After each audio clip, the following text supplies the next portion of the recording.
Hello दोस्तों, हम लोग जो डीसी थ्योरी कर रहे थे उसमें हमने 100 इम्पोर्टेंट क्वेश्चंस कर लिए थे। जो हमारी 2000 क्वेश्चनों की रामबाण सीरीज थी, उसी सीरीज में हम आगे बढ़ते हुए डीसी थ्योरी के कुछ और इम्पोर्टेंट क्वेश्चन कर रहे हैं जो पिछले टेक्निकल हेल्पर की जो भर्ती है उसके अंदर आए हुए हैं और एग्जाम पॉइंट ऑफ व्यू से बहुत ही ज़्यादा जो महत्वपूर्ण है, उन्हीं क्वेश्चनों के क्रम को हम लोग आगे बढ़ाते हैं। तो नेक्स्ट क्वेश्चन हमारा है वो ये है कि 12 ओम और 24 ओम के दो प्रतिरोध हैं।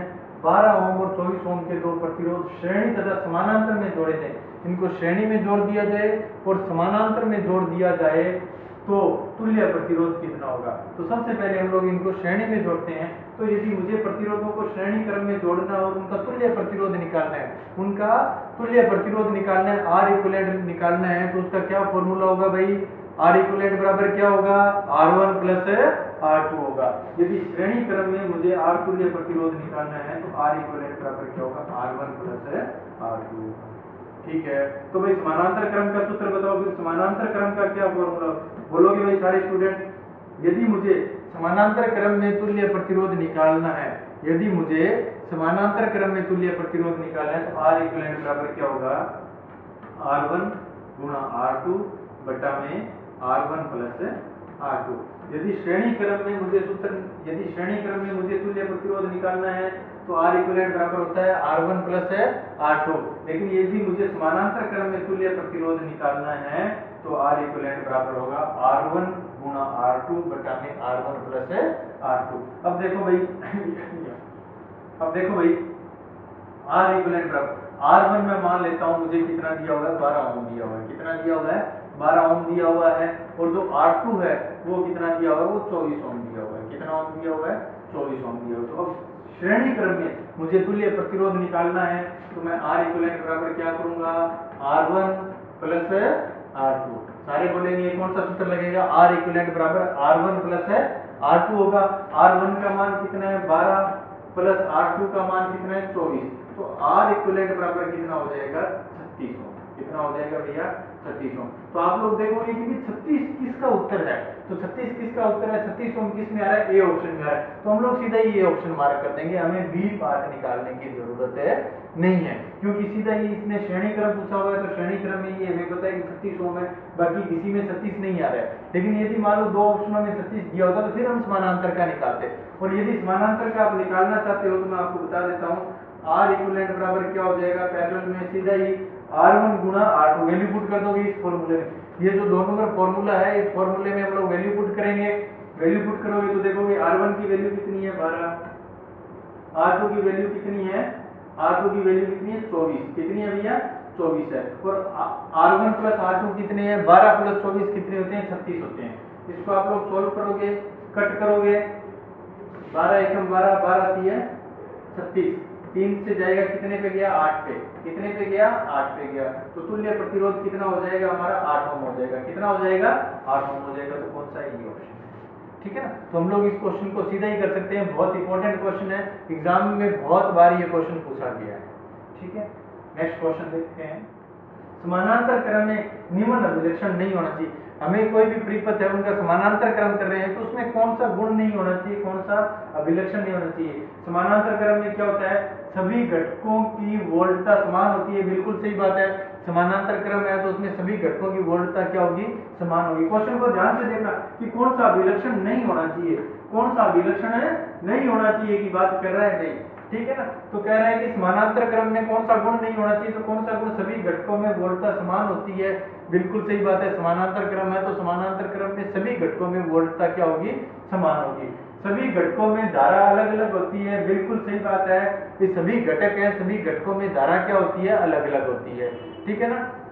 तुल्य प्रतिरोध न्यूनतम प्रतिरोध से भी कम होता है। बिल्कुल सही बात है। इसका जो आर इक्विवेलेंट है, वो क्या होता है? अपॉन में होता है।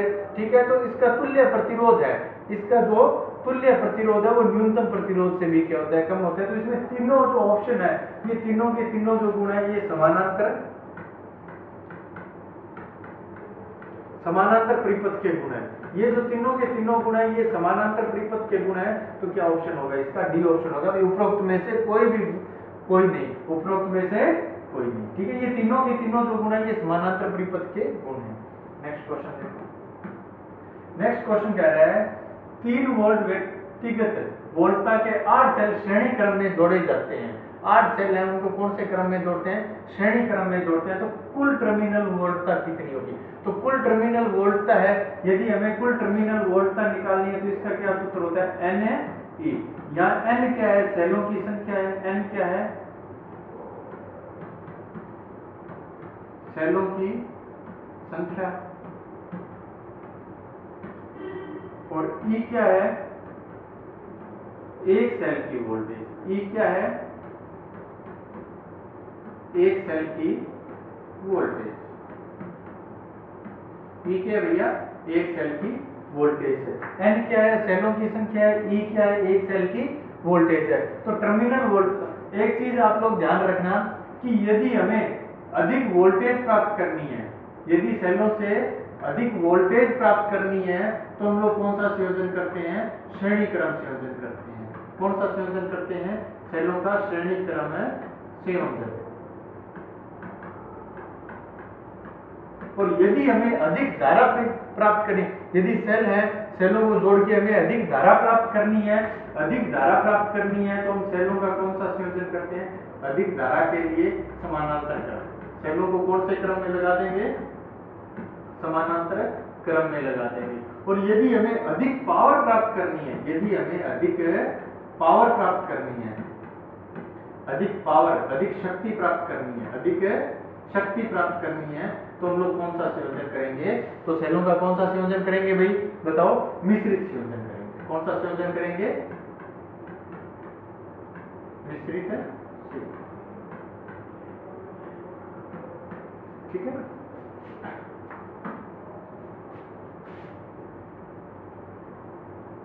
ये आप लोग इंपॉर्टेंट बात है, इसको आप लोग सारे बच्चे नोट कर लोगे, ठीक है? ये आप लोग ध्यान रखोगे कि यदि हमें अधिक वोल्टेज प्राप्त करनी है, हमें सेल दिए हुए हैं और उन सेलों से यदि हमें अधिक वोल्टेज प्राप्त करनी है, तो हम सेलों को कौन से क्रम में जोड़ देंगे? श्रेणी क्रम में जोड़ देंगे। कौन से क्रम में जोड़ देंगे? श्रेणी क्रम में जोड़ देंगे। यदि हमें सेलों से अधिक धारा प्राप्त करनी है, तो सेलों को कौन से क्रम में जोड़ देंगे? समानांतर क्रम में जोड़ देंगे। कौन से क्रम में जोड़ेंगे भाई? समानांतर क्रम में जोड़ेंगे। और यदि हमें अधिक शक्ति प्राप्त करनी है, अधिक पावर प्राप्त करनी है, तो हम सेलों का कौन सा संयोजन करेंगे? मिश्रित संयोजन। मिश्रित का मतलब उसमें सेल श्रेणी क्रम में भी जुड़े होंगे, उसमें सेल समानांतर क्रम में भी जुड़े। मिश्रित का क्या मतलब होता है कि सेल है वो श्रेणी प्लस समानांतर, श्रेणी प्लस समानांतर, ठीक है? सीरीज प्लस पैरेलल, दोनों कॉम्बिनेशन में जुड़े होते हैं, ठीक है? तो अब ये देखो भाई, ये कह रहा है कि आपको टर्मिनल वोल्टेज निकालिए। तो टर्मिनल वोल्टेज का क्या सूत्र होता है? ET बराबर NE। तो N का मान कितना है? देखो 8 है। E का मान कितना है? 3 है। तो कितना हो जाएगा? 24 वोल्ट। कितना हो जाएगा? 24 वोल्ट। यदि मैं ET का मान निकालना चाहूंगा तो ET का मान कितना आएगा? 24 वोल्ट आएगा। कौन सा ऑप्शन होगा भाई 24 वोल्ट? इसमें बी ऑप्शन सही हो जाएगा। कौन सा ऑप्शन सही हो जाएगा? बी ऑप्शन सही। बहुत ही इजी क्वेश्चन है, ठीक है? नेक्स्ट क्वेश्चन देखते हैं। नेक्स्ट क्वेश्चन कह रहा है कि श्रेणी क्रम है, हम जो सीरीज कॉम्बिनेशन करते हैं, श्रेणी क्रम का उपयोग कहाँ किया जाता है? तो श्रेणी क्रम है, श्रेणी क्रम का उपयोग कहाँ किया जाता है? फ्यूज है, फ्यूज का संयोजन हम हमेशा ही जो हमारी लाइव वायर है, लाइव वायर के कहाँ लगाते हैं? श्रेणी क्रम में लगाते हैं। फ्यूज है, फ्यूज को हम लोग कहाँ लगाते हैं? श्रेणी क्रम में लगाते हैं। स्विच के जो संयोजन है, स्विच के जो संयोजन है, स्विच के जो संयोजन है वो किस में किए जाते हैं? हमेशा श्रेणी क्रम में किए जाते हैं। आपका जो डिस्ट्रीब्यूशन बोर्ड है उसमें जो स्विच लगे होंगे, आप लोग देखोगे कि उसमें जो फेज वायर दी होती है वो सारे के सारे कौन से क्रम में होंगे?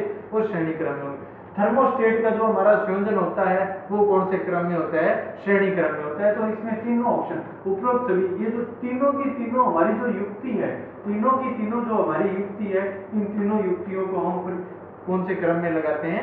श्रेणी क्रम में लगाते हैं। तो कौन सा ऑप्शन होगा हमारा? डी ऑप्शन होगा। कौन सा ऑप्शन होगा भाई? D option. नेक्स्ट क्वेश्चन देखते हैं भाई। देखो कितना प्यारा क्वेश्चन है। ये कह रहा है कि 25 वोल्ट की आपूर्ति वोल्टेज, 25 वोल्ट की सप्लाई वोल्टेज दी हुई है और 100 ओम का प्रतिरोध है। 100 ओम के प्रतिरोध में प्रवाहित धारा का मान ज्ञात करना है। देखो बहुत ही प्यारा क्वेश्चन है।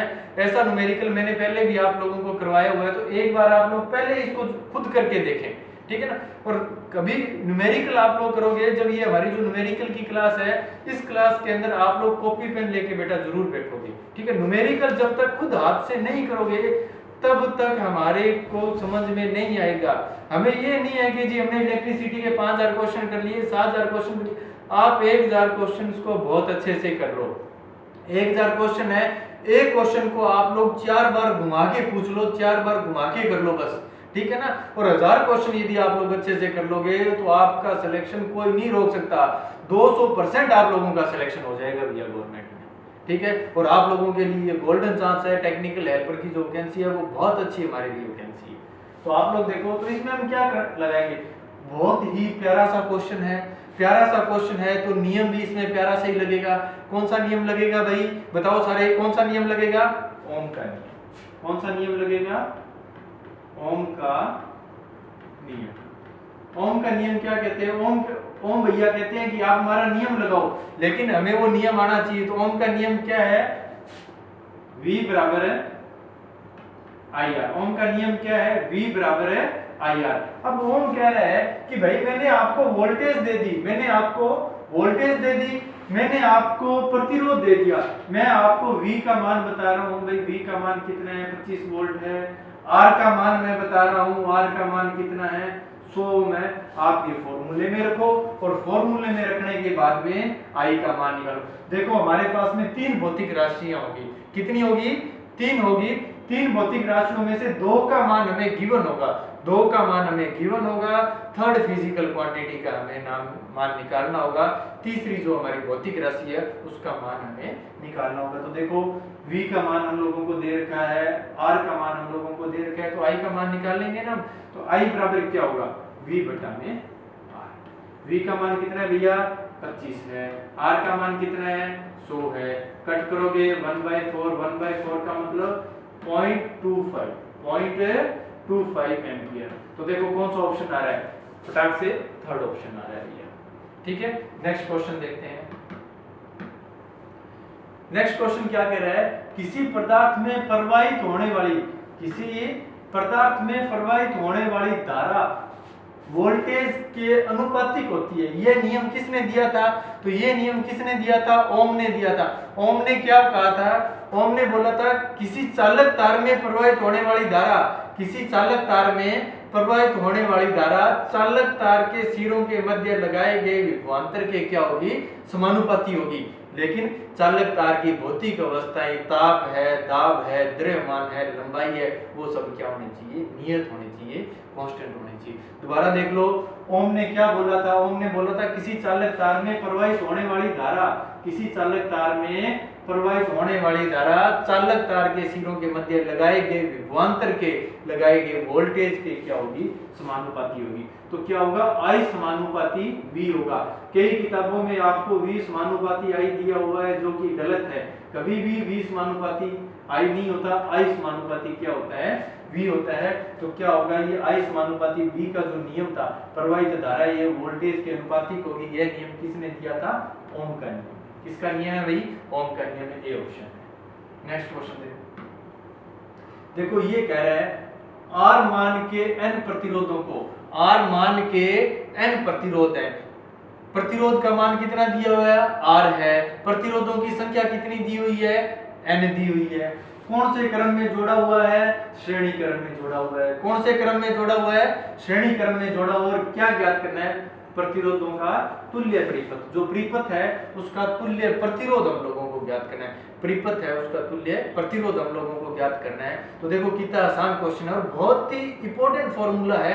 कौन सा लगाएंगे, R इक्विवेलेंट। श्रेणी क्रम में यदि हमें तुल्य प्रतिरोध निकालना है, सभी प्रतिरोधों का मान समान है, श्रेणी क्रम में यदि हमें तुल्य प्रतिरोध निकालना है, सभी प्रतिरोधों का मान समान है, तो कौन सा सूत्र लगाते हैं, R इक्विवेलेंट बराबर है NR। R इक्विवेलेंट बराबर कौन सा लगाएंगे, NR। तो यहाँ हमें तो संख्या तो दी हुई है, संख्या को क्या बोला हुआ है, N। प्रतिरोधों की जो संख्या है उसको क्या कहा है, N है। और जो प्रतिरोध का जो मान है, प्रतिरोधों की संख्या क्या दी हुई है, N दी हुई है। प्रतिरोधों का जो मान है या एक प्रतिरोध का जो मान है वो क्या दिया हुआ है, R दिया हुआ है। तो सीधा फॉर्मूले में रखेंगे, NR आ जाएगा। कौन सा ऑप्शन होगा? बी ऑप्शन होगा। कौन सा ऑप्शन होगा भाई? बी ऑप्शन होगा। थोड़ा सा दिमाग वाला क्वेश्चन था, डायरेक्ट फॉर्मूले से ही हम लोगों को क्वेश्चन करना है, कहीं कोई वैल्यू पुट नहीं है। नेक्स्ट क्वेश्चन को, ओम का नियम क्या कार्य करता है? तो ओम का जो नियम है, ओम का जो हमारा नियम है, ये एसी और डीसी, ओम का जो नियम है भाई ध्यान रखना, ओम का नियम एसी और डीसी दोनों के लिए कार्य करता है। प्रत्यावर्ती धारा और दिष्ट धारा, प्रत्यावर्ती धारा, ओम का जो नियम है ये प्रत्यावर्ती धारा और दिष्ट धारा, दिष्ट धारा दोनों के लिए कार्य करता है। ठीक है, तो कौन सा ऑप्शन होगा? सी ऑप्शन होगा। भी ओम का नियम है, डीसी के लिए भी कार्य करता है और एसी के लिए भी कार्य करता है। बहुत इंपॉर्टेंट क्वेश्चन है, अच्छा क्वेश्चन है, आप लोग इसको जरूर याद रखिएगा। नेक्स्ट क्वेश्चन देख रहे हैं। अधिक धारा प्राप्त करने के लिए सेलों को जोड़ा जाता है। अभी मैंने आपको बताया था कि यदि हमें अधिक धारा प्राप्त करनी है, यदि परिपथ से अधिक धारा प्राप्त करनी है, अधिक धारा प्राप्त करनी है, तो सेलों का कौन सा संयोजन करेंगे? समानांतर क्रम संयोजन करेंगे। कौन सा संयोजन करेंगे भैया? समानांतर क्रम संयोजन करेंगे। तो जल्दी से मुझे बताओ कि यदि हमें अधिक वोल्टेज प्राप्त करनी है, यदि हमें अधिक वोल्टेज प्राप्त करनी है तो कौन सा संयोजन करेंगे? अधिक वोल्टेज यदि हमें प्राप्त करनी है तो बताओ कौन सा संयोजन करेंगे?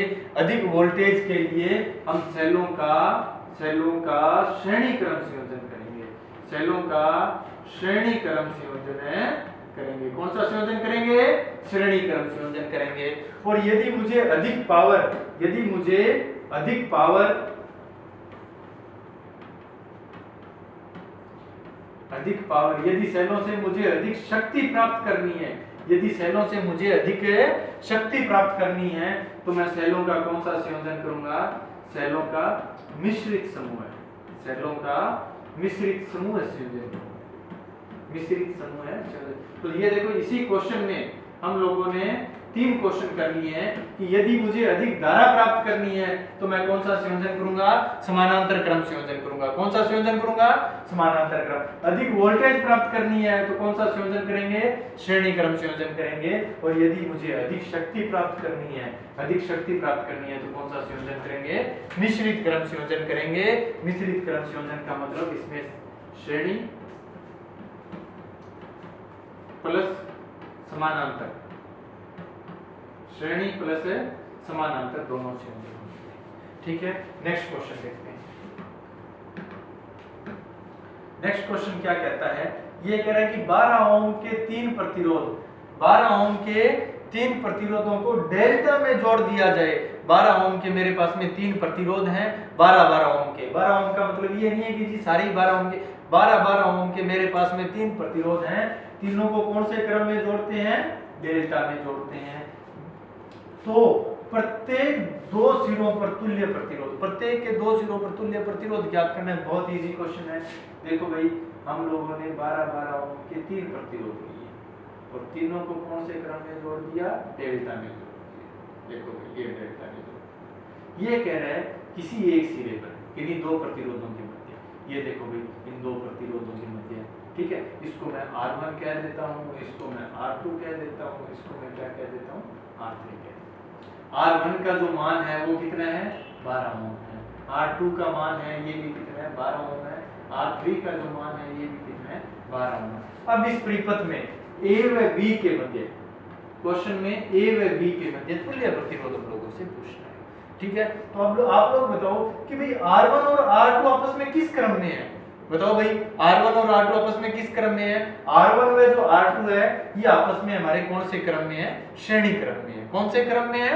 श्रेणी क्रम में है। तो इसमें और जो इनका जो तुल्य आएगा वो R3 के कौन से क्रम में है? वो R3 के समानांतर क्रम में है। लेकिन सबसे पहले हमें ये पता होना चाहिए R1 और R2 आपस में कौन से क्रम में है? श्रेणी क्रम में। श्रेणी क्रम का कैसे पता लगता है? एक प्रतिरोध का प्रारंभिक सिरा, एक प्रतिरोध का अंतिम सिरा, एक प्रतिरोध का प्रारंभिक सिरा, एक प्रतिरोध का अंतिम सिरा। यदि इस हिसाब से आपस में जुड़े हों तो प्रतिरोधों का कौन सा संयोजन कहलाता है? श्रेणी क्रम संयोजन कहलाता है। तो इनका जो R इक्विवेलेंट है, इनका जो R इक्विवेलेंट है श्रेणी क्रम में वो कितना आएगा? R1 plus R2। तो R1 कितना है भैया 12 है, R2 भी कितना है 12 है, तो R इक्विवेलेंट कितना आ जाएगा सीरीज का 24 ओम आ जाएगा। कितना आ जाएगा 24 ओम आ जाएगा।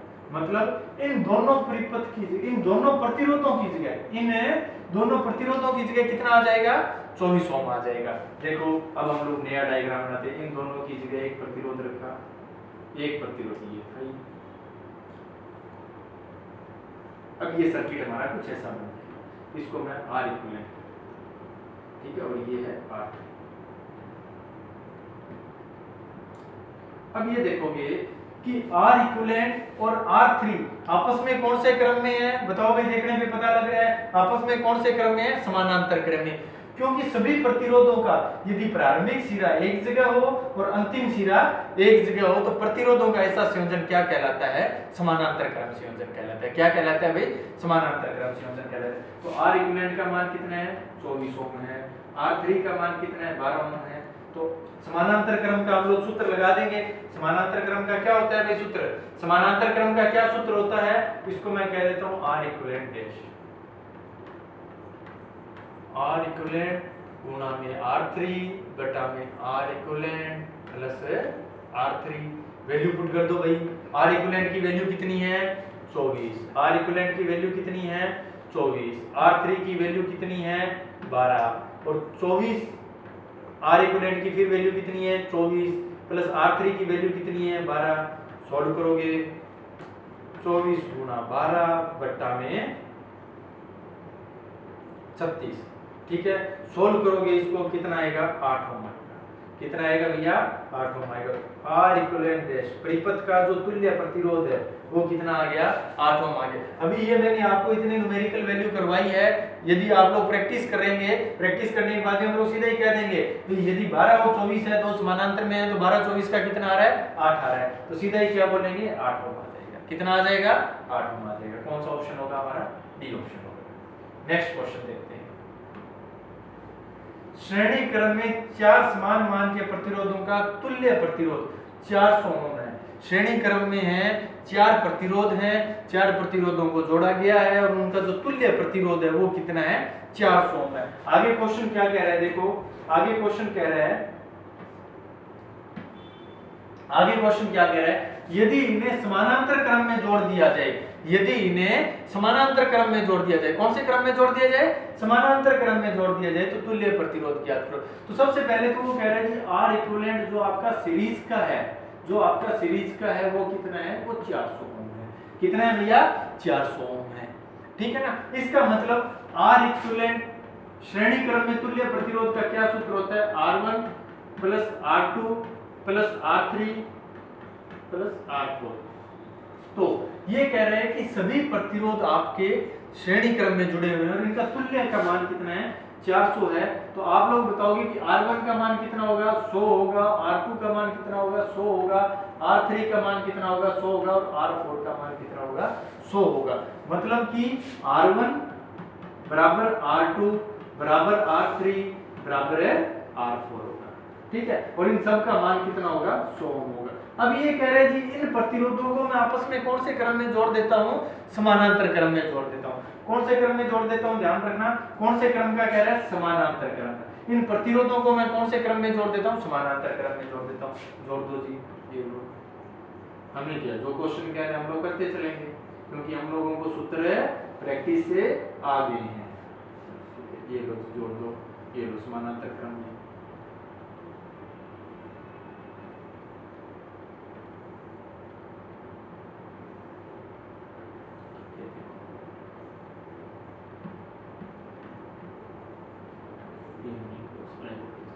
ये कह रहा है R1 है, ये जो R2 है, ये R3 है, ये R4 है।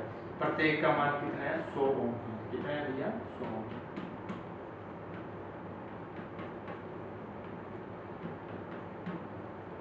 ठीक है, तो देखोगे कि ये चारों के चारों प्रतिरोध हमारे कौन से क्रम में है, समानांतर क्रम में है। तो समानांतर क्रम का क्या सूत्र होता है भैया, देखो R इक्विवेलेंट बराबर, समानांतर क्रम का क्या सूत्र होता है, R इक्विवेलेंट बराबर R बटा में N। यदि मेरे n मान के प्रतिरोध आपस में समानांतर क्रम में जुड़े हुए हैं, आपस में कौन से क्रम में जुड़े हुए हैं, समानांतर क्रम में जुड़े हैं, तो R इक्विवेलेंट बराबर क्या होगा, R बटा में n होगा। मैं R का वैल्यू लिख देता हूँ, कितना है 100 है, n का मान कितना है 4 है, R की वैल्यू कितनी है 100 है, n का मान कितना है 4 है, तो R इक्विवेलेंट बराबर कितना आ जाएगा 25 ओम आ जाएगा। कितना आ जाएगा भैया 25 ओम। R इक्विवेलेंट बराबर कितना आ जाएगा 25 ओम आ जाएगा। ठीक है ना। नेक्स्ट क्वेश्चन देखते हैं। नेक्स्ट क्वेश्चन देखो, किरचॉफ के नियम लागू हो सकते हैं। जो किरचॉफ है, किरचॉफ भैया के जो नियम है वो हमारे एसी और डीसी दोनों के लिए लागू होते हैं। किरचॉफ ने दो नियम दिए थे, एक किरचॉफ ने दिया था धारा नियम। किरचॉफ ने कौन सा नियम दिया था, धारा नियम दिया था। दूसरा कौन सा नियम दिया था, वोल्टेज नियम दिया था। कौन सा नियम दिया था, वोल्टेज नियम दिया था। किरचॉफ ने दो नियम दिए थे, एक किरचॉफ ने दिया था धारा नियम, दूसरा किरचॉफ ने कौन सा दिया था, वोल्टेज नियम। तो ये जो किरचॉफ के नियम है ये एसी और डीसी दोनों के लिए उपयुक्त होते हैं। तो कौन सा ऑप्शन होगा इसमें, सी ऑप्शन होगा। भाई किरचॉफ का नियम है ये एसी के लिए भी लग सकता है और डीसी के लिए भी लग सकता है। नेक्स्ट क्वेश्चन देखो। नेक्स्ट क्वेश्चन कह रहा है समानांतर क्रम में किस लैंप का प्रकाश सबसे कम होगा। तो समानांतर क्रम में किस लैंप का जो प्रकाश है वो सबसे कम होगा। तो सबसे कम जो लैंप प्रकाश है वो कौन से लैंप का होगा, 25 वाट का जो लैंप है इसका प्रकाश सबसे कम होगा। क्योंकि समानांतर क्रम में वोल्टेज का मान समान रहता है, धारा का मान परिवर्तित रहता है, और जो सूत्र है वो क्या है, P बराबर शक्ति निकालने का P बराबर V स्क्वायर बटा में R। P बराबर क्या होगा, V स्क्वायर बटा में R होगा। तो जिसका प्रतिरोध कम हुआ उसकी शक्ति ज्यादा होगी, जिसका प्रतिरोध ज्यादा हुआ उसकी शक्ति क्या होगी, कम होगी। तो कौन सा ऑप्शन होगा भाई इसमें, इसमें होगा ए ऑप्शन होगा। नेक्स्ट क्वेश्चन देखते हैं। नेक्स्ट क्वेश्चन क्या कहता है कि एक आदर्श धारा स्रोत की प्रतिबाधा होती है। तो एक जो आदर्श धारा स्रोत है उसकी प्रतिबाधा कितनी होती है, उसकी प्रतिबाधा अनंत होती है। क्योंकि जो आदर्श धारा स्रोत है उसकी जो चालकता होती है, आदर्श धारा स्रोत की चालकता कितनी होती है, चालकता होती है 0। आदर्श धारा स्रोत है, आदर्श धारा स्रोत की चालकता कितनी होती है, 0 होती है। तो उसकी प्रतिबाधा कितनी होगी भैया, उसकी प्रतिबाधा होगी अनंत। प्रतिबाधा कितनी होगी, अनंत होगी। कई बार ये क्वेश्चन हमें चालकता के रूप में भी पूछ सकता है कि आदर्श धारा स्रोत है उसकी चालकता कितनी है, तो चालकता कितनी होगी, 0 होगी। नेक्स्ट क्वेश्चन देखते हैं। नेक्स्ट क्वेश्चन कह रहा है परिपथ पर सबसे अधिक विद्युतीय भार होगा जब जुड़े होंगे। तो परिपथ है, परिपथ पे सबसे अधिक विद्युतीय भार कब होगा, जब 500 वाट के लैंप जुड़े होंगे। नॉर्मल सा क्वेश्चन है, देखने में पता लग रहा है कि पावर ज्यादा होगी, इसका मतलब लोड भी क्या होगा, ज्यादा होगा। हम ये कहते हैं ना भाई ये 100 वाट का लैंप है, ये एक 200 वाट का लैंप है और एक 100 वाट का लैंप है। तो आप बताओ भाई कौन सा लैंप अधिक लोड लेगा, तो 200 वाट का लेगा। 1000 वाट का अगर कोई लैंप लगा होगा तो 1000 वाट का उससे भी ज्यादा लेगा। 2000 वाट का लैंप लगा है तो 2000 वाट का 1000 वाट से भी ज्यादा लेगा, है ना लोड। तो इसका मतलब सीधा देखने पता लग रहा है किसका विद्युतीय भार अधिक होगा। तो अधिक विद्युतीय भार किसका होगा, 500 वाट के लैंप का। नेक्स्ट क्वेश्चन देखते हैं। कार्बन का तापमान बढ़ने पर धारा में क्या प्रभाव पड़ता है। तो जो कार्बन है, जो हमारा कार्बन है, कार्बन का प्रतिरोध ताप गुणांक, कार्बन का जो प्रतिरोध ताप गुणांक होता है ये क्या होता है भाई, कार्बन का प्रतिरोध ताप गुणांक, टेम्परेचर कोफिशिएंट ऑफ रेजिस्टेंस हमेशा ही क्या होता है, नेगेटिव होता है। कार्बन है, कार्बन का जो प्रतिरोध ताप गुणांक होता है ये क्या होता है, ऋणात्मक होता है। इसका मतलब कि यदि मैं कार्बन का तापमान बढ़ाऊंगा, यदि मैं कार्बन का तापमान बढ़ाऊंगा तो इसके प्रतिरोध के मान में क्या आएगा, कमी आएगी। कार्बन का मैं तापमान बढ़ाऊंगा तो उसके प्रतिरोध के मान में क्या आएगी, कमी आएगी। अब यदि किसी भी अचालक का, चालक का या किसी भी धातु का यदि हम ताप प्रतिरोध कम होता है तो उसके धारा के मान में क्या होती है, वृद्धि होती है। धारा के मान में क्या होगी भैया, वृद्धि होगी। तो यहाँ से देखने में पता लग रहा है कि कार्बन का तापमान बढ़ाने पर धारा में क्या होगी, वृद्धि होगी। कौन सा ऑप्शन होगा, बी ऑप्शन होगा। कौन सा ऑप्शन होगा, बी ऑप्शन होगा। और मैंने आपको बताया भी था कि जो हमारे चालक होते हैं, जो हमारे चालक होते हैं इनका प्रतिरोध ताप गुणांक क्या होता है, धनात्मक होता है। जो हमारे चालक हैं इनका प्रतिरोध ताप गुणांक क्या होता है, धनात्मक होता है। लेकिन जो हमारे अचालक हैं, जो हमारे अचालक हैं या अर्धचालक हैं, जो हमारे अचालक हैं या अर्धचालक हैं, इनका जो प्रतिरोध ताप गुणांक है, टेम्परेचर कोफिशिएंट ऑफ रेजिस्टेंस है, जो अल्फा की वैल्यू है, जो अल्फा की वैल्यू है वो क्या रहती है, नेगेटिव रहती है। तो आप लोग एक यहाँ क्वेश्चन ये बताओगे भी कार्बन है ये चालक है, अचालक है या अर्धचालक है। नेक्स्ट क्वेश्चन देखते हैं। नेक्स्ट क्वेश्चन कह रहा है कि निम्न में से किन मिश्र धातुओं का प्रतिरोध ताप गुणांक धनात्मक होता है। तो अब जो हमारी मिश्र धातु है तो धातु का जो प्रतिरोध ताप गुणांक होगा वो क्या होगा, पॉजिटिव होगा। धातुओं का प्रतिरोध ताप गुणांक क्या होगा, धनात्मक होगा। अब बात आती है कि जी मिश्र धातु क्या होती है। मिश्र धातु क्या होती है, ऐसी धातु जिसमें दो या दो से अधिक धातुओं का मिश्रण हो। ऐसी धातु जिसमें दो या दो से अधिक धातुओं का मिश्रण हो। दो या दो से अधिक धातुओं को यदि हम मिक्स करके, है ना, उनका जो मिश्रण बना के जो धातु तैयार करते हैं उसको हम लोग कौन सी धातु कहते हैं, मिश्र धातु कहते हैं। उपयोग के आधार पे हम अलग अलग उपयोग के आधार पे हम लोग धातुओं, मिश्र धातुओं को क्या करते हैं, निर्माण करते हैं। अब तो सबसे पहले आता है जी यूरेका। यूरेका क्या है, यूरेका है वास्तव में तो यूरेका एक कॉन्स्टेंटन है। इसको यूरेका है, ये वास्तव में क्या है, कांस्टेंटन है, लेकिन यूरेका नाम की कंपनी ने इसको खूब बनाया और खूब बेचा, तो जो कांस्टेंटन था उसका नाम क्या पड़ गया, यूरेका पड़ गया। अब ये जो यूरेका है, यूरेका में क्या होता है, यूरेका के अंदर 60% तो होता है कॉपर।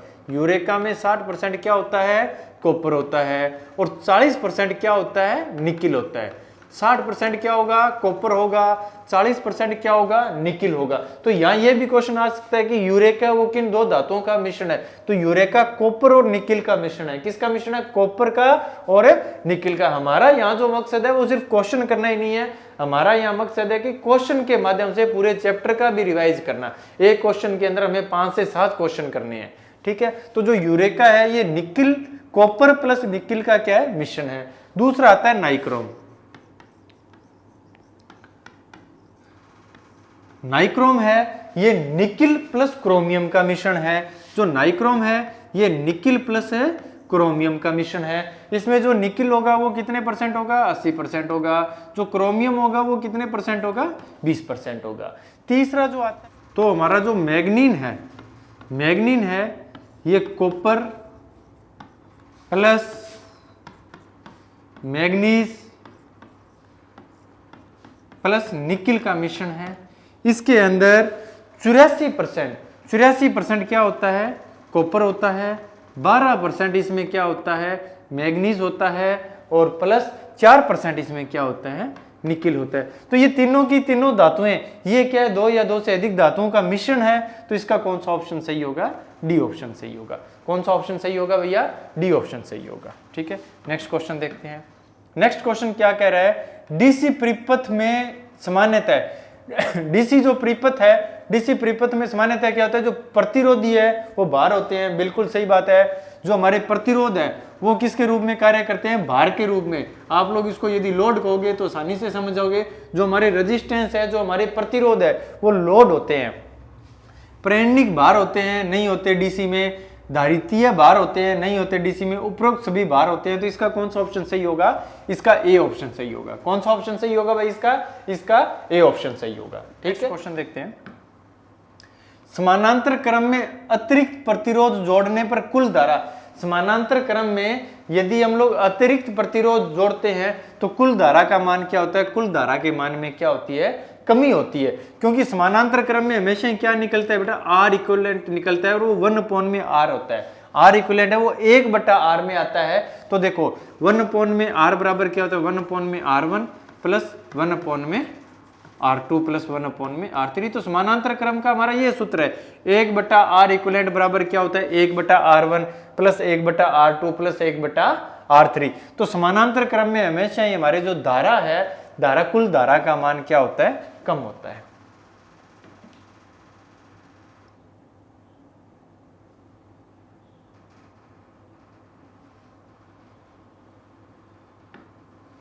नेक्स्ट क्वेश्चन देखते हैं। श्रेणी क्रम में खुला परिपथ दोष हो जाता है तो, श्रेणी क्रम में यदि खुला परिपथ दोष हो जाएगा तो परिपथ में प्रवाहित धारा, परिपथ में प्रवाहित धारा की क्या हो जाएगी, शून्य हो जाएगी। सीधा ही है। यदि हमारा श्रेणी कनेक्शन किया हुआ है और उसमें ओपन सर्किट दोष हो जाता है, हमारा श्रेणी कनेक्शन किया हुआ है और उसमें ओपन सर्किट दोष हो जाता है तो परिपथ में प्रवाहित धारा क्या हो जाएगी, शून्य हो जाएगी। परिपथ में प्रवाहित धारा क्या हो जाएगी भैया, शून्य हो जाएगी। नेक्स्ट क्वेश्चन देखो, नेक्स्ट क्वेश्चन क्या कह रहा है, एम्पियर मीटर का शंट प्रतिरोध किस श्रेणी का आता है। एम्पियर मीटर है, एम्पियर मीटर में हम लोग जो शंट प्रतिरोध लगाते हैं वो किस श्रेणी का आता है, तो निम्न प्रतिरोध है। कौन सा प्रतिरोध है, निम्न प्रतिरोध है भाई। नेक्स्ट क्वेश्चन देखो, तांबे के तार का प्रतिरोध उस समय बढ़ेगा। तांबे के तार का प्रतिरोध कब बढ़ेगा, लंबाई। सबसे पहले तो हमें यह पता है कि प्रतिरोध का लंबाई के साथ में क्या संबंध है और क्षेत्रफल के साथ में क्या संबंध। सबसे पहले हमें यह पता होना चाहिए। तो हमें पता है कि जो प्रतिरोध है वो लंबाई के क्या होता है, समानुपाती होता है। जो प्रतिरोध है वो लंबाई के क्या होगा, समानुपाती होगा। मतलब मेरी यदि लंबाई बढ़ेगी तो प्रतिरोध भी क्या होगा, बढ़ेगा। समानुपाती का मतलब होता है कि यदि लंबाई बढ़ेगी तो प्रतिरोध बढ़ेगा, यदि लंबाई घटेगी तो प्रतिरोध भी क्या होगा, घटेगा। और अनुप्रस्थ काट क्षेत्रफल के साथ में व्युत्क्रमानुपाती का संबंध होता है। और अनुप्रस्थ काट क्षेत्रफल है, इसके साथ में कैसा संबंध होता है, व्युत्क्रमानुपाती का संबंध होता है। मतलब क्या होता है कि यदि मेरा क्षेत्रफल बढ़ता है तो प्रतिरोध का मान क्या होता है, घटता है। प्रतिरोध का मान घटता है तो बताओ भाई धारा का मान क्या होगा, बढ़ेगा। धारा का मान क्या होगा, बढ़ेगा। यहां देखो, यदि लंबाई का मान बढ़ता है तो प्रतिरोध का मान भी क्या होता है, बढ़ता है। तो धारा का मान क्या होगा, घटेगा। ये चीज आपको इंपॉर्टेंट है, याद होनी चाहिए। यहीं से अब ये क्वेश्चन हो जाएगा। ये क्वेश्चन कह रहा है कि तांबे के तार का प्रतिरोध उस समय बढ़ेगा, लंबाई आदि कर दें। यदि लंबाई को घटाएंगे तो प्रतिरोध क्या होगा, घटेगा। तो ये ऑप्शन गलत है। लंबाई को दोगुनी कर दें, लंबाई को यदि हम बढ़ा देंगे तो चालक तार है उसका प्रतिरोध क्या होगा, बढ़ जाएगा। तो बी ऑप्शन सही है। सी ऑप्शन क्या कह रहा है, व्यास बढ़ा दिया जाए। व्यास को यदि बढ़ा देंगे, चालक तार है उसका अनुप्रस्थ काट क्षेत्रफल यदि बढ़ा देंगे तो प्रतिरोध क्या होगा, घट जाएगा। तो ये ऑप्शन भी गलत है। फिर क्या कह रहे हैं, क्षेत्रफल बढ़ा दिया जाए। क्षेत्रफल बढ़ा देंगे तो प्रतिरोध क्या होगा, घटेगा। तो ये ऑप्शन भी गलत है। तो कौन सा ऑप्शन सही होगा, बी ऑप्शन सही होगा। नेक्स्ट क्वेश्चन देखते हैं, श्रेणी क्रम में अतिरिक्त मान का प्रतिरोध जोड़ देंगे। यदि श्रेणी क्रम में हम अतिरिक्त मान का प्रतिरोध जोड़ देंगे तो कुल धारा के मान में क्या परिवर्तन होगा। तो देखो, श्रेणी क्रम में हम अतिरिक्त प्रतिरोध जोड़ते हैं। श्रेणी क्रम में हम यदि अतिरिक्त प्रतिरोध जोड़ते हैं तो कुल प्रतिरोध का मान क्या होता है भैया, बढ़ जाता है। कुल प्रतिरोध का मान क्या होगा, बढ़ जाएगा। कुल प्रतिरोध है, कुल प्रतिरोध का मान बढ़ जाएगा। कुल प्रतिरोध का मान क्या होगा, बढ़ जाएगा। लेकिन यदि समानांतर क्रम में यदि मैं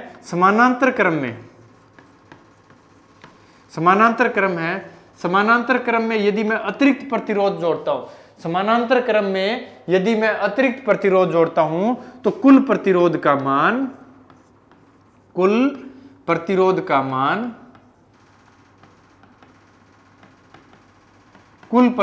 मान क्या होगा भाई, बताओ। कुल प्रतिरोध का मान घट जाएगा। कुल प्रतिरोध है, कुल प्रतिरोध का मान क्या होगा, घट जाएगा। तो देखो, श्रेणी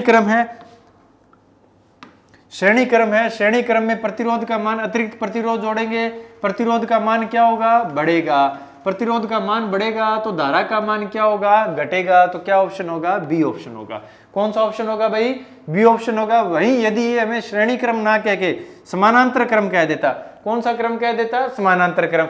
तो समानांतर क्रम में जो तुल्य प्रतिरोध है इसका मान क्या होता, अतिरिक्त प्रतिरोध जोड़ने पे घट जाता। तो धारा के मान में क्या हो जाती, वृद्धि हो जाती। धारा के मान में क्या हो जाती भैया, वृद्धि हो जाती। ठीक है ना। ये दो क्वेश्चन है, आप लोग ध्यान रखिएगा। नेक्स्ट क्वेश्चन देखते हैं। नेक्स्ट क्वेश्चन क्या कह रहा है, खुले परिपथ होने की दशा में यदि मेरा परिपथ है वो ओपन हो गया है, यदि मेरा परिपथ है उसका सर्किट कहीं से ब्रेक हो गया है, सर्किट मेरा ओपन हो गया, तो उस दिशा में क्या होगा, अधिक धारा लेगा। सर्किट ओपन है, अधिक धारा नहीं लेगा, निर्धारित धारा लेगा। ये भी ऑप्शन गलत है। क्या होगा, शून्य धारा लेगा। क्या होगा भाई, परिपथ हमारा शून्य धारा लेगा, क्योंकि सर्किट ब्रेक हो गया। धारा हमेशा ही कौन से पथ में गमन करती है, बंद पथ में। धारा हमेशा ही कौन से पथ में गमन करती है, बंद पथ में गमन करती है। धारा के लिए, धारा प्रवाह के लिए हमेशा ही हमें क्लोज लूप की जरूरत होती है। धारा प्रवाह के लिए हमें हमेशा ही कौन से लूप की जरूरत होती है, क्लोज लूप की, बंद पाथ की जरूरत होती है। तो क्या होगा भाई, इसमें ऑप्शन है सी ऑप्शन होगा। कौन सा ऑप्शन होगा, सी ऑप्शन होगा। नेक्स्ट क्वेश्चन देखते हैं। नेक्स्ट क्वेश्चन क्या कह रहा है, श्रेणी क्रम में एक युक्ति ओपन हो जाए। श्रेणी क्रम है, श्रेणी क्रम में यदि एक सर्किट मेरा क्या हो जाए, ओपन हो जाए। मान लो कि ये जैसे मैंने एक बल्ब लगाया हुआ है, ठीक है, यहां पे मेरी वायर है या फ्यूज है, यहां मैंने फ्यूज लगाया हुआ है, ठीक है। यदि फ्यूज मेरा ओपन हो जाता है, कोई भी एक युक्ति है वो यदि ओपन हो जाती है तो क्या होगी, उच्च धारा लेगी नहीं लेगी, निम्न धारा लेगी नहीं लेगी, निर्धारित धारा लेगी, धारा ही नहीं लेगी। क्या ऑप्शन होगा, कोई धारा नहीं लेगी। समझने की बात है भाई, यदि सर्किट मेरा ओपन हो गया, सर्किट मेरा ओपन हो गया तो परिपथ कोई भी धारा नहीं लेगा। तो ये 2-3 टाइप से ये क्वेश्चन हमें घुमा फिरा के एग्जामिनर पूछ सकता है। नेक्स्ट क्वेश्चन हम लोग देखते हैं। ओवरलोड रिले स्टार्ट परिपथ में जुड़े होते हैं, आपूर्ति के समानांतर क्रम में, आपूर्ति के श्रेणी क्रम में, आपूर्ति के किसी भी क्रम में, उपरोक्त में से ओवरलोड जो रिले है, ओवरलोड जो रिले है, ये स्टार्ट परिपथ के कौन से क्रम में जुड़े होते हैं, ये श्रेणी क्रम में जुड़े होते हैं। स्टार्ट परिपथ के कौन से क्रम में जुड़े होंगे भैया, श्रेणी क्रम में जुड़े होंगे। तो कौन सा ऑप्शन सही होगा, बी ऑप्शन सही होगा। ठीक है, जो हमारे ओवरलोड रिले है ये आपूर्ति के कौन से क्रम में जुड़े होंगे, श्रेणी क्रम में जुड़े होंगे। कौन से क्रम में जुड़े होंगे, श्रेणी क्रम में जुड़े होंगे। नेक्स्ट क्वेश्चन देखो, एक परिपथ में 10 ओम, 15 ओम तथा 30 ओम के 3 प्रतिरोध समानांतर में जुड़े हैं। क्या कह रहा है, 10 ओम के, 15 ओम के और 30 ओम के 3 प्रतिरोध आपस में कौन से क्रम में जुड़े हुए हैं, आपस में समानांतर क्रम में जुड़े हुए। 50 वोल्ट की आपूर्ति से जुड़े, सप्लाई जो वोल्टेज है, सप्लाई वोल्टेज कितनी है, 50 वोल्टेज है। परिपथ का कुल तुल्य प्रतिरोध ज्ञात करो। परिपथ का हमें क्या निकालना है, तुल्य प्रतिरोध ज्ञात करना है। तो सबसे पहले तो हमें इसका सर्किट डायग्राम बनाना है। तो हम लोग देख रहे हैं कि हमारे पास में 3 प्रतिरोध हैं, तीनों के तीनों आपस में कौन से क्रम में हैं, समानांतर क्रम में हैं। तीनों के तीनों हमारे आपस में कौन से क्रम में हैं, समानांतर क्रम में हैं। तीनों के तीनों हमारे आपस में कौन से क्रम में हैं, समानांतर क्रम में हैं। और इसमें हमने एक क्या लगा रखी है, 50 वोल्ट की सप्लाई वोल्टेज लगा रखी है। ठीक है, ये प्रतिरोध है, ये कितने का है, 10 ओम का है। ये दूसरा प्रतिरोध है, ये कितने का है, 15 ओम का है। ये प्रतिरोध है, ये कितने का है, 30 ओम का है। सप्लाई वोल्टेज कितनी है, 50 वोल्ट है। इसको मैं R1 कह देता हूँ, इसको मैं R2 कह देता हूँ, इसको मैं R3 कह देता हूँ। तो तीनों परिपथ के लिए, तीनों प्रतिरोध है, इनके लिए हमें क्या निकालना है, तुल्य प्रतिरोध निकालना है। क्या निकालना है भाई, तुल्य प्रतिरोध। तो समानांतर क्रम में है, परिपथ कौन से क्रम में है, समानांतर क्रम में, क्योंकि सभी प्रतिरोधों का प्रारंभिक सिरा एक पॉइंट पे है और अंतिम सिरा दूसरे पॉइंट पे। तो परिपथ का जो ऐसा संयोजन होता है जिसमें प्रारंभिक सिरे एक जगह हो और अंतिम सिरे एक जगह आपस में जुड़े हो, परिपथ का ऐसा संयोजन कौन सा संयोजन कहलाता है, समानांतर क्रम संयोजन कहलाता है। कौन सा संयोजन कहलाता है भाई, समानांतर। अब समानांतर क्रम संयोजन में हमें तुल्य प्रतिरोध निकालने का क्या सूत्र होगा, बताओ भाई, तुल्य प्रतिरोध का क्या सूत्र होगा। तो देखो, तुल्य प्रतिरोध का सूत्र होगा 1/R इक्विवेलेंट बराबर 1/R1 plus 1/R2 plus 1/R3। तो देखो 1/R इक्विवेलेंट, 1/R इक्विवेलेंट में R1 का मान कितना है, बोलो भाई साथ में, 10 ओम, प्लस R2 का मान कितना है, 15 ओम, प्लस R3 का मान कितना है, 30 ओम है। ठीक है, तीनों का हम लोग एलसीएम लेंगे, क्या आएगा, 30 आएगा। तीनों का एलसीएम क्या आएगा, 30 आएगा। तो ये कितने पे जाएगा, 3 प्लस 2 प्लस 1। ये किसका मान आ रहा है, ध्यान रखना, ये आ रहा है 1/R इक्विवेलेंट का। ये किसका मान आ रहा है, 1/R इक्विवेलेंट का। तो 1/R इक्विवेलेंट का मान कितना आ गया, 3 2 5 रेख 6, 6/30। ये जो मान आया है 6/30, ये किसका है, 1/R इक्विवेलेंट का। हमें किसका मान निकालना है, हमें निकालना है R इक्विवेलेंट का। ये मान है 1/R इक्विवेलेंट का, हमें मान निकालना है R इक्विवेलेंट। तो हम लोग क्या कर देंगे, इसका रेसिप्रोकल कर देंगे। क्या कर देंगे, इसका रेसिप्रोकल, मतलब इसका उल्टा कर देंगे। तो क्या होगा, 30/6। क्या होगा भैया, 30/6। तो 30/6 में करोगे, कट करोगे, कितने पे जाएगा, 5 ओम पे। कितने पे जाएगा, तो R इक्विवेलेंट का जो मान है वो कितना आ गया, 5 ओम आ गया। R इक्विवेलेंट का जो मान है वो कितना आ गया, 5 ओम। तो कौन सा ऑप्शन सही होगा, ए ऑप्शन सही होगा। समानांतर क्रम है, समानांतर क्रम का सूत्र लगाना है, सूत्र लगा के आपको फॉर्मूले में वैल्यू पुट करनी है, एलसीएम लेना है। 10 15 30 का एलसीएम कितना आ रहा है, 30 आ रहा है। 30 को 10 से डिवाइड करेंगे कितने पे जाएगा, 3 पे जाएगा। 3 को 1 से क्या करेंगे, गुणा करेंगे, तो 3 एकम 3 क्या होगा, 3 होगा। फिर यहाँ है 15 है, 15 को 30 है, 30 को 15 से भाग देंगे कितने पे जाएगा, 2 पे जाएगा। 2 को 1 से गुणा करेंगे क्या आएगा, 2 आएगा। ये 30 है, 30 को 30 से भाग देंगे कितने पे जाएगा, 1 पे जाएगा।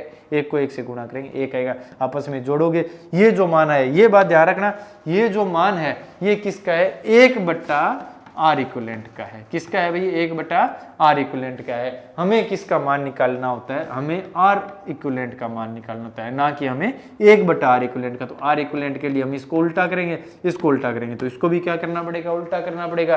तो देखो हमने इसको उल्टा करके क्या कर दिया, 30/6 कर दिया। कितने पे जाता है, 5 ओम पे जाता है। तो जो भी 5 ओम का ऑप्शन है आपको लग रहा है उसको आप लोग मार्क कर दोगे। नेक्स्ट क्वेश्चन देखते हैं।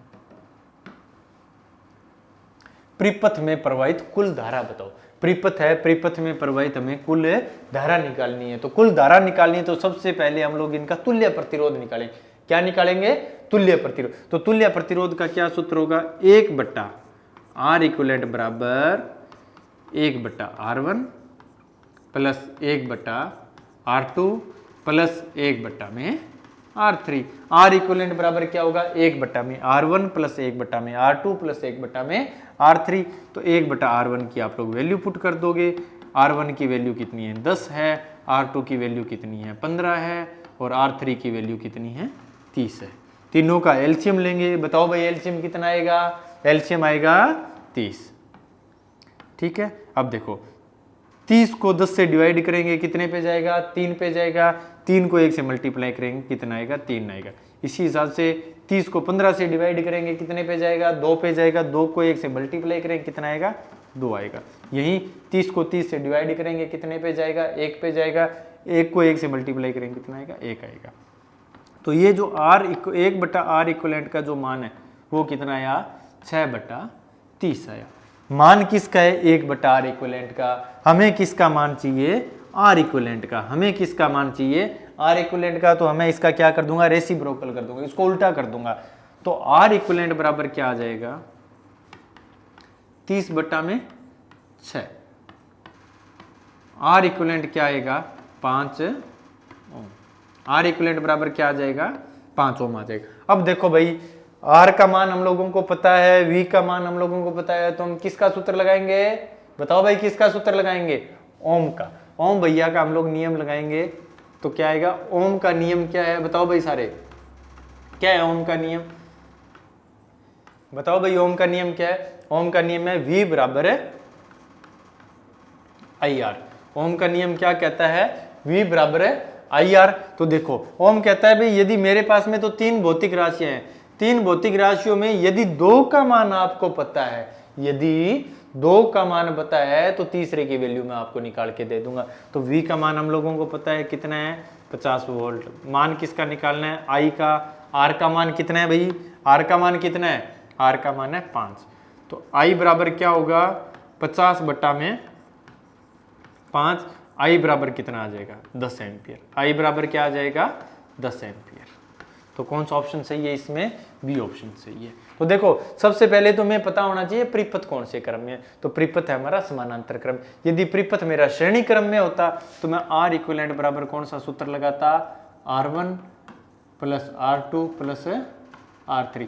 यदि परिपथ मेरा श्रेणी क्रम में होता तो मैं कौन सा सूत्र लगाता, R इक्विवेलेंट बराबर R1 plus R2 plus R3। लेकिन यहाँ परिपथ कौन सा है मेरा, समानांतर क्रम में है। तो मैं कौन सा सूत्र लगा रहा हूँ, सूत्र है 1/R इक्विवेलेंट बराबर 1/R1 plus 1/R2 plus 1/R3। सबसे पहले आपको यह पता होना चाहिए परिपथ कौन से क्रम में है, फिर उसमें सूत्र लगाओगे, फिर एग्जामिनर क्या पूछ रहा है वो देखोगे, आपका उत्तर हो जाएगा। न्यूमेरिकल कभी भी गलत नहीं होगा भाई। नेक्स्ट क्वेश्चन देखते हैं। नेक्स्ट क्वेश्चन ये आ रहा है कि 10 ओम के प्रतिरोध में प्रवाहित धारा है। क्वेश्चन क्या कह रहा है, 10 ओम के प्रतिरोध में प्रवाहित धारा है। तो आप लोगों को एक चीज का पता होना चाहिए कि समानांतर क्रम में वोल्टेज का मान, समानांतर क्रम में वोल्टेज का जो मान है वो सभी प्रतिरोधों के सिरों पे क्या रहता है, समान रहता है। मान लो वोल्टेज 50 वोल्ट है तो इस प्रतिरोध के सिरों पे भी वोल्टेज कितनी होगी, 50 वोल्ट। इसके सिरों पे भी वोल्टेज कितनी होगी, 50 वोल्ट। इसके सिरों पे भी वोल्टेज कितनी होगी, 50 वोल्ट होगी। तो सभी प्रतिरोधों के सिरों पे वोल्टेज का मान क्या रहता है, समान रहता है। सभी प्रतिरोध के सिरों पे वोल्टेज का मान क्या रहता है, समान रहता है। लेकिन जो धारा है, धारा का मान क्या रहता है, अलग अलग रहता है। धारा का मान क्या रहता है, अलग अलग रहता है। तो सबसे पहले तो हम लोगों को क्या निकालना है, आर इक्विवेलेंट का मान निकालना है। क्या निकालना है भाई, आर इक्विवेलेंट का मान निकालना है। आप लोग सारे इसमें आर इक्विवेलेंट का मान निकालना, मैं आपको बता देता हूं कौन सा सूत्र लगेगा। 1/R इक्विवेलेंट बराबर 1/R1 plus 1/R2 plus 1/R3। ठीक है, अब इसमें आप लोग जो वैल्यू पुट करके इसका उत्तर निकालोगे तो आप लोग निकालना आर इक्विवेलेंट। मैं आपको यहाँ सीधा बता रहा हूँ, आर इक्विवेलेंट का जो मान आएगा वो कितना आएगा, 5 ओम आएगा। अगर किसी को नहीं समझ में आया ये कैसे आया तो आप लोग क्वेश्चन को जो लास्ट क्वेश्चन है उसमें आप लोग देख सकते हो। आर इक्विवेलेंट का मान कितना आ गया भाई, 5 ओम आ गया। हमें किसका मान निकालना है, हमें निकालना है I1 का। मैं ये मान लेता हूँ इसमें धारा कितनी जा रही है, I1 जा रही है, इसमें धारा कितनी जा रही है, I2 जा रही है, और इसमें धारा कितनी जा रही है, I3 जा रही है। मैं ये मान रहा हूँ इसमें धारा कितनी जा रही है, I1, इसमें कितनी जा रही है, I2, इसमें कितनी जा रही है, I3 जा रही है। आई बात समझे। अब आप लोग देखोगे कि हमें I1 का मान निकालना है तो V बराबर क्या होता है, IR होता है। V बराबर क्या होता है, IR होता है। तो I1 बराबर क्या होगा, V बटा में R1। I1 बराबर क्या होगा, V बटा में R1, क्योंकि समानांतर क्रम में सभी प्रतिरोधों के सिरों पे वोल्टेज क्या रहेगी, समान रहेगी। ठीक है, तो देखो भाई V कितना आ रहा है, V का मान आ रहा है 50, R1 का जो मान है वो कितना आ रहा है, 10 आ रहा है। तो I1 का जो मान है वो कितना आ जाएगा, 5 एम्पियर आ जाएगा।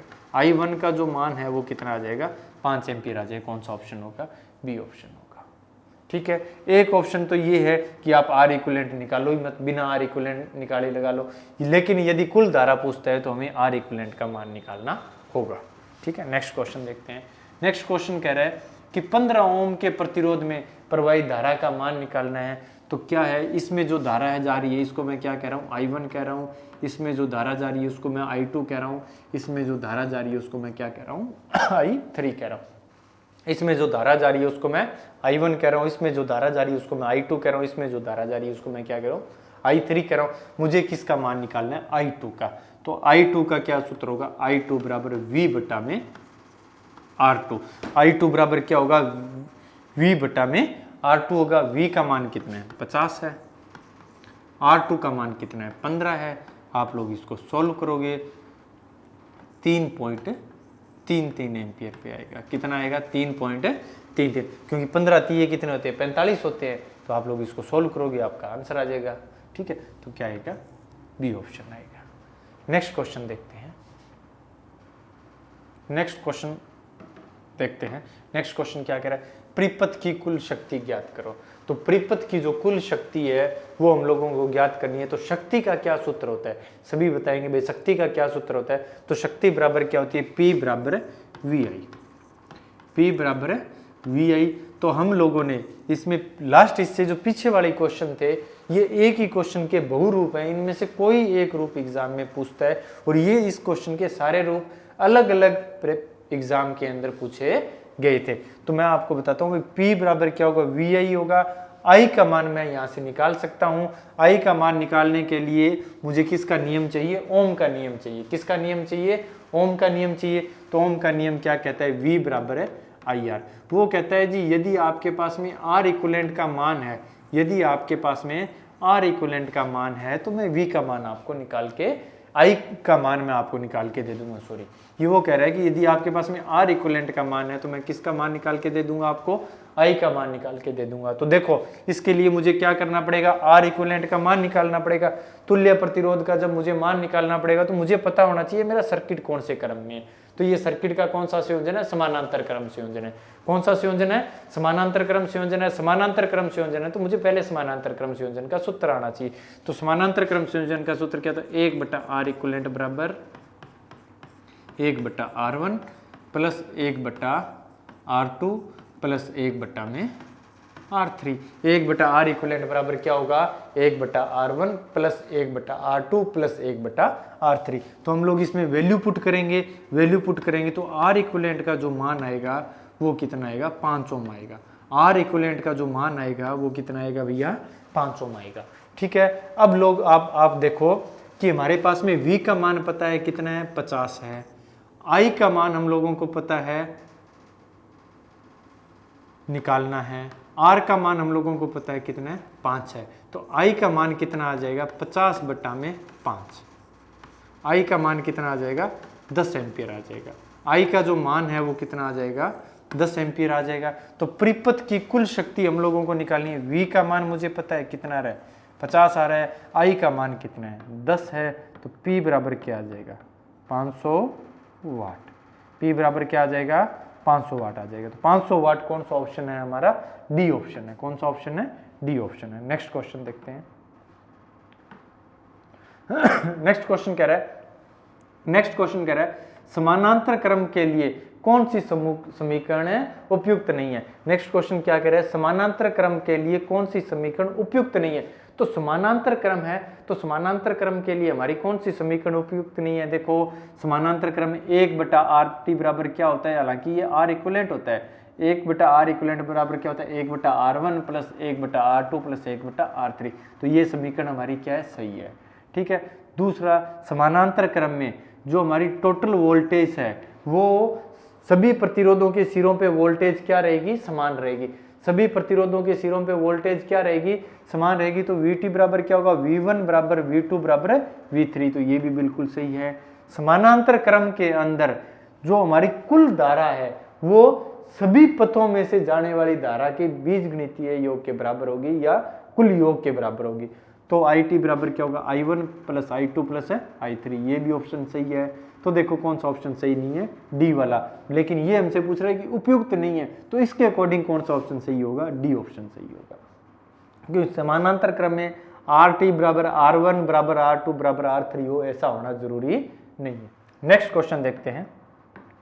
नेक्स्ट क्वेश्चन कह रहा है प्रतिरोध द्वारा दिए गए वोल्टेज ड्रॉप को किन शब्दों में कहा जाता है। तो प्रतिरोध द्वारा जो वोल्टेज ड्रॉप होता है, प्रतिरोध है, प्रतिरोध के द्वारा जो वोल्टेज की हानि होती है, प्रतिरोध के द्वारा जो वोल्टेज ड्रॉप होता है उसको हम लोग क्या कहते हैं, वोल्टेज पात कहते हैं। उसको हम लोग क्या कहते हैं, वोल्टेज पात कहते हैं भाई।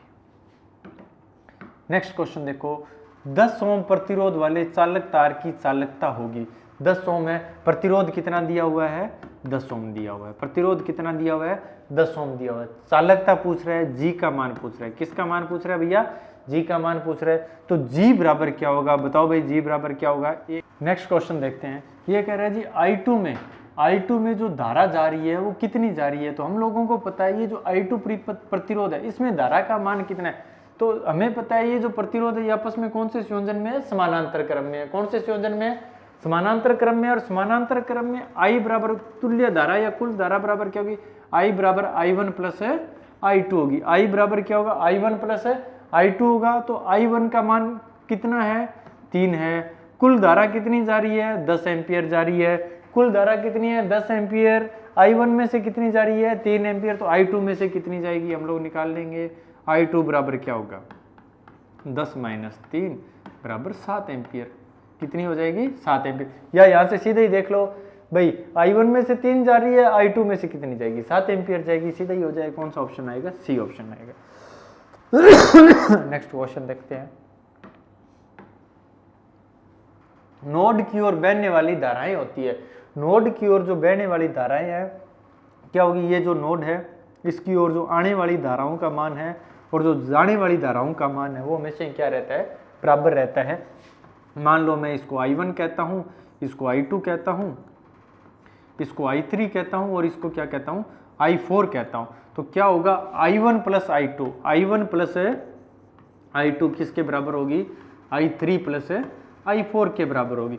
I1 प्लस I2 किसके बराबर होगी, I3 प्लस I4 के बराबर होगी। तो नोड से बाहर जाने वाली धाराओं की क्या होगी, बराबर होगी। नोड की ओर आने वाली जो धारा है वो किसके बराबर होगी, आने वाली जो धारा है वो किसके बराबर होगी, बाहर जाने वाली धाराओं के बराबर होगी। तो कौन सा ऑप्शन होगा, ए ऑप्शन होगा भाई। नेक्स्ट क्वेश्चन देखते हैं। यदि किसी हीटर को 100 वाट क्षमता के लिए 6.25 ओम प्रतिरोध आवश्यक होता है तो आपूर्ति वोल्टेज कितनी होगी? तो P बराबर क्या होगा? P बराबर V स्क्वायर बटा में R। सूत्र कौन सा लगेगा भाई? हमें ध्यान रखना है भाई, हमें कौन सा सूत्र लगाना है। तो सूत्र का ध्यान कैसे रखोगे भाई? हमें क्या दिया हुआ है? शक्ति दी हुई है, तो शक्ति मतलब मुझे क्या दिया हुआ है? P दिया हुआ है। उसके बाद में मुझे क्या दिया हुआ है? प्रतिरोध का मान दिया हुआ है। किसका मान दिया हुआ है? प्रतिरोध का मान दिया हुआ है। पूछ किसका रहा है? V का मान पूछ रहा है। तो हमें पता होना चाहिए P, R और V में क्या संबंध है।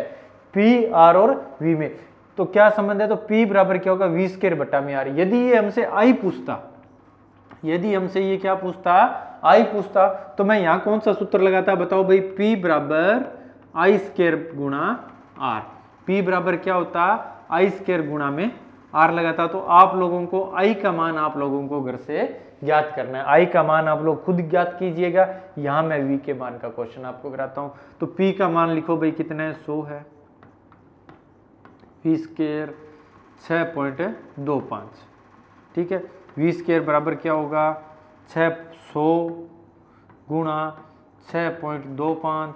इसको सोल्व करेंगे तो V स्क्वायर बराबर कितना आ जाएगा? 625। हमें किसका मान निकालना है? हमें मान निकालना है V का। तो मैं दोनों तरफ क्या कर दूंगा? अंडर रूट कर दूंगा। दोनों तरफ क्या कर दूंगा? अंडर रूट कर दूंगा। तो V बराबर क्या आ जाएगा? 25 वोल्ट। क्योंकि 25 की स्क्वायर कितनी होती है? 625 होती है, या 625 का जो अंडर रूट होता है वो कितना होता है? 25 होता है। तो V का मान कितना आ जाएगा? 25 वोल्ट आ जाएगा। तो कौन सा ऑप्शन है? डी ऑप्शन सही है, ठीक है ना। हमें P का मान दे रखा है, हम लोगों को R का मान दे रखा है। किसका मान निकालना है? V का। तो सबसे पहले हमें संबंध पता होना चाहिए, P, R और V में क्या संबंध है। यहां से अब ये आपसे I का मान पूछ रहा है, तो I का मान आप लोग खुद निकालोगे भाई। नेक्स्ट क्वेश्चन देखते हैं। नेक्स्ट क्वेश्चन कह रहा है, निम्न में से कौन सा लैंप श्रेणी क्रम में कम प्रकाश देगा? निम्न में से कौन सा लैंप है और श्रेणी क्रम में कम प्रकाश देगा? तो आप लोग देखोगे कि ये 3 लैंप है, सॉरी 4 लैंप है। आप लोग देखोगे कि ये 4 लैंप है और चारों लैंपों को हमें कोई सप्लाई वोल्टेज दे रखी है, ठीक है।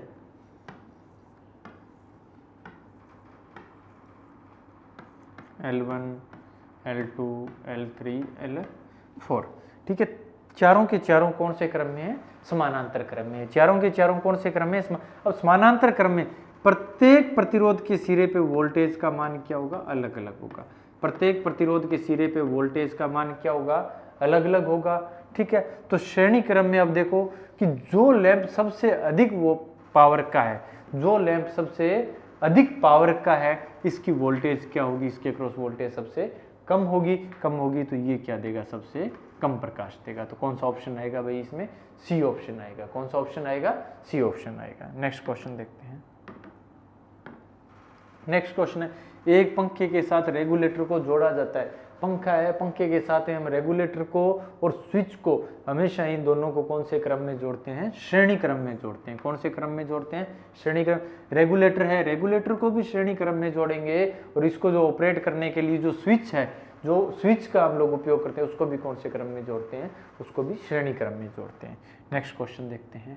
जीने की वायरिंग का उपयोग किया जाता है। जो जीने की वायरिंग है उसका उपयोग कहाँ किया जाता है? तो उसका उपयोग किया जाता है सीडीओ में 2 वे स्विच के साथ में।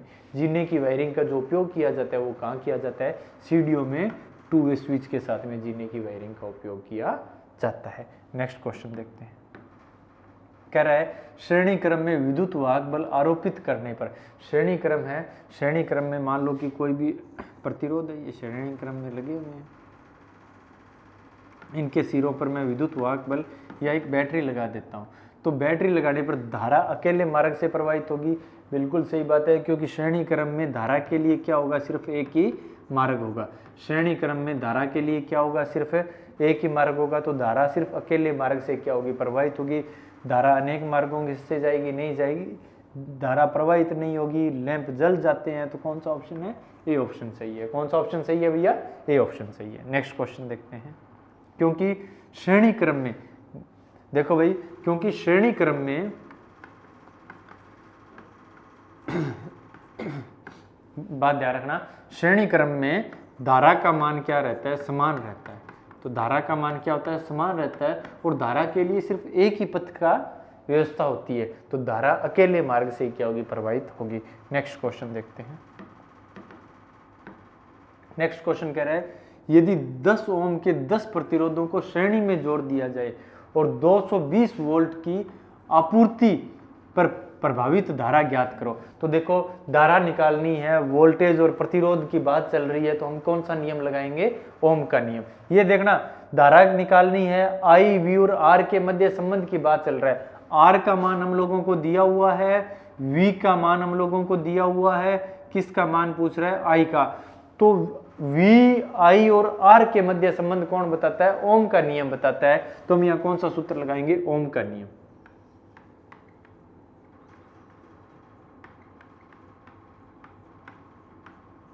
ओम का नियम क्या होता है, V बराबर आई आर। अब देखो आपको इसने दे रखे हैं प्रतिरोधों की संख्या दे रखी है और एक प्रतिरोध का मान दे रखा है, हमें क्या निकालना है, तुल्य प्रतिरोध निकालना है। तो श्रेणी क्रम में तुल्य प्रतिरोध का क्या सूत्र होगा, आर इक्विवेलेंट बराबर क्या होगा, एन आर। यदि समान मान के मेरे n प्रतिरोध, समान मान के यदि मेरे n प्रतिरोध श्रेणी क्रम में जुड़े हैं तो उसका सूत्र क्या होता है, आर इक्विवेलेंट बराबर एन आर। दोबारा सुन लो, यदि r मान के, समान मान के n प्रतिरोध मेरे, समान मान के n प्रतिरोध मेरे यदि श्रेणी क्रम में जुड़े हुए हैं तो उनका जो तुल्य प्रतिरोध होगा वो क्या होगा, आर इक्विवेलेंट बराबर क्या होगा, एन आर होगा। तो देखो n का मान कितना है, 10 है, r का मान कितना है, 10 है, तो r इक्विवेलेंट बराबर क्या हो जाएगा, 100 ओम हो जाएगा। R इक्विवेलेंट बराबर क्या हो जाएगा भैया, 100 ओम हो जाएगा। तो देखो V का मान हमें दिया हुआ है कितना है, 250 वोल्ट है। I का मान हम लोगों को ज्ञात करना है, R का मान हम लोगों ने निकाल रखा है कितना है, 100 है। तो I बराबर क्या होगा, 250 बटा में 100। I बराबर क्या होगा, 250 बटा में 100। I का जो मान आएगा वो कितना आएगा, 0.25 एम्पियर। I का जो मान आएगा वो कितना आएगा, 0.25 एम्पियर। तो ये जो डी ऑप्शन है ये 2.5 ना होगी, 0.25 एम्पियर है, और जो कि हमारा सही है। ये सिली मिस्टेक है, ठीक है। तो यहाँ क्या है, 0.25 एम्पियर है भाई। नेक्स्ट क्वेश्चन देखो। नेक्स्ट क्वेश्चन कह रहा है निम्न में लघु परिपथ का अभिलक्षण होता है। तो लघु परिपथ का क्या अभिलक्षण होता है कि लघु परिपथ है, शॉर्ट सर्किट हो गया, शॉर्ट सर्किट हो गया तो उसमें जो धारा है, धारा का मान क्या हो जाता है, अनंत हो जाता है। शॉर्ट सर्किट होने पे धारा का मान क्या हो जाएगा, अनंत हो जाएगा। परिपथ में बहुत अधिक धारा बहती है, इसी वजह से कहते हैं ना कि शॉर्ट सर्किट की स्थिति में हमारे उपकरण के जलने का खतरा रहता है। उपकरण जितनी धारा सहन कर सकता है उससे बहुत अधिक मात्रा में धारा प्रवाहित होती है। तो जो शॉर्ट सर्किट है उसमें धारा का मान अनंत हो जाता है और प्रतिरोध कितना हो जाता है, 0 हो जाता है। तो कौन सा ऑप्शन होगा इसका, सी ऑप्शन होगा। कौन सा ऑप्शन होगा भैया, सी ऑप्शन होगा। नेक्स्ट क्वेश्चन देखते हैं। नेक्स्ट क्वेश्चन कह रहा है खुले परिपथ की पहचान किस टेस्टिंग उपकरण से नहीं की जा सकती। खुला परिपथ है तो खुला परिपथ की जो पहचान है वो कौन से टेस्टिंग से नहीं की जा सकती। टेस्ट लैंप से हम हमेशा ही खुले परिपथ की पहचान करते हैं, भाई सर्किट है मेरा कहीं ओपन तो नहीं है। ओम मीटर से हम लोग हमेशा ही इसकी पहचान करते हैं। वाट मीटर से, वाट मीटर से कभी भी जो है खुले परिपथ की पहचान है नहीं हो सकती। तो कौन सा ऑप्शन होगा, सी ऑप्शन होगा। कौन सा ऑप्शन होगा भैया, सी ऑप्शन होगा। नेक्स्ट क्वेश्चन देखो। नेक्स्ट क्वेश्चन क्या कह रहा है, 100 ओम के 100 प्रतिरोधों को समानांतर में जोड़ दें। 100 ओम है, प्रतिरोध है, प्रतिरोध का मान कितना दिया हुआ है, 100 ओम दिया हुआ है। कितना दिया हुआ है, 100 ओम दिया हुआ है। कौन से प्रतिरोधों की जो संख्या है वो कितनी दी हुई है, 100 दी हुई। प्रतिरोधों की संख्या कितनी दी हुई है, 100 दी हुई है, ठीक है। कौन से क्रम में जुड़े हुए हैं, समानांतर क्रम में। कौन से क्रम में जुड़े हुए हैं, समानांतर क्रम में। सप्लाई वोल्टेज कितनी है, 12 वोल्ट। सप्लाई वोल्टेज कितनी है, 12 वोल्ट। V 12 वोल्ट है। बैटरी से जोड़ दिया जाए तो प्रवाहित धारा, किसका मान पूछ रहा है, I का मान पूछ रहा है। किसका मान पूछ रहा है, I का मान पूछ रहा है। तो हमें पता है R, V और I के मध्य जो संबंध था, हमें पता है R, V और I के मध्य जो संबंध था वो किसने दिया था, बताओ भाई, ओम ने दिया था। किसने दिया था, ओम ने।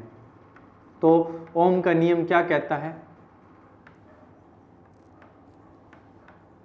ओम का जो नियम है वो क्या कहता है, V बराबर क्या होता है, IR होता है। ओम के नियम के अनुसार V बराबर क्या होता है भैया, IR होता है। तो यहाँ हमें सबसे पहले तो R इक्विवेलेंट का मान निकालना है। ओम कहता है भाई यदि आपके पास में R इक्विवेलेंट का मान है तो मैं I का मान निकाल दूंगा। तो समानांतर क्रम में यदि मुझे तुल्य प्रतिरोध निकालना है, समान मान के n प्रतिरोध, समान मान के n प्रतिरोध यदि मेरे समानांतर क्रम में जुड़े हुए हैं तो उनके लिए जो तुल्य प्रतिरोध है, तुल्य प्रतिरोध का क्या फॉर्मूला होता है, R इक्विवेलेंट बराबर R बटा में n। तो R इक्विवेलेंट बराबर क्या होगा, R बटा में n होगा। R का जो मान है वो कितना है, 100 है। n का जो मान है वो कितना है, 100 है। R इक्विवेलेंट का मान कितना आ जाएगा, 1 ओम आ जाएगा। कितना आ जाएगा भैया, 1 ओम आ जाएगा। ठीक है, R इक्विवेलेंट का मान कितना आ जाएगा, 1 ओम आ जाएगा। अब देखो V का मान कितना दिया हुआ है, 12 दिया हुआ है। V का मान कितना दिया हुआ है, 12 दिया हुआ है। I का मान हम लोगों को ज्ञात करना है। R का मान कितना है, 1 है। तो I बराबर क्या होगा, 12 बटा में 1। I बराबर क्या हो जाएगा, 12 एम्पियर। I बराबर क्या हो जाएगा, 12 एम्पियर। तो कौन सा ऑप्शन सही होगा इसमें, बी ऑप्शन सही होगा। कौन सा ऑप्शन सही होगा, बी ऑप्शन सही होगा। तो बहुत इजी है, यदि हमें ये फॉर्मूले याद हैं तो हमारे न्यूमेरिकल कहीं गलत नहीं होंगे। और एक बात आप लोग भाइयों ध्यान रखना कि एग्जाम के अंदर जो हमारी स्कोरिंग रहती है वो न्यूमेरिकल्स की रहती है। थ्योरी हर बच्चे को आती है, लेकिन जो गड़बड़ होगा सिस्टम वो कहाँ होगा, वो न्यूमेरिकल्स में होगा। इसीलिए मैं आपको जो न्यूमेरिकल्स है वो ज़्यादा करवा रहा हूँ, ताकि मेरे जो प्यारे विद्यार्थी ये वीडियो देख रहे हैं उनका सिलेक्शन हो और वो गवर्नमेंट नौकरी जरूर जाए। नेक्स्ट क्वेश्चन देखो, विद्युत परिपथ को बनाने में कौन सी घटक वरीयता में होते हैं। तो विद्युत परिपथ है, विद्युत परिपथ को बनाना है तो कौन कौन से वोल्टेज स्रोत होंगे, नियंत्रक होगा और उसमें लोड होगा। वोल्टेज स्रोत है, नियंत्रक के रूप में स्विच का होगा, और लोड आप जो भी है मशीन है या कोई भी बल्ब है, कोई भी उपकरण चलाना चाहो वो लोड के रूप में काम आता है। धारा प्रवाह के लिए हम वोल्टेज सोर्स का उपयोग करते हैं, कंट्रोल करने के लिए हम स्विच का उपयोग करते हैं या कोई भी नियंत्रक युक्ति का उपयोग करेंगे, और लोड के रूप में हम कोई भी है भार के रूप में मशीन है या कोई भी मोटर है, कुछ भी है आप लोग उपयोग कर सकते हो, बल्ब है। तो कौन सा ऑप्शन होगा, ए ऑप्शन होगा। कौन सा ऑप्शन होगा भैया, ए ऑप्शन।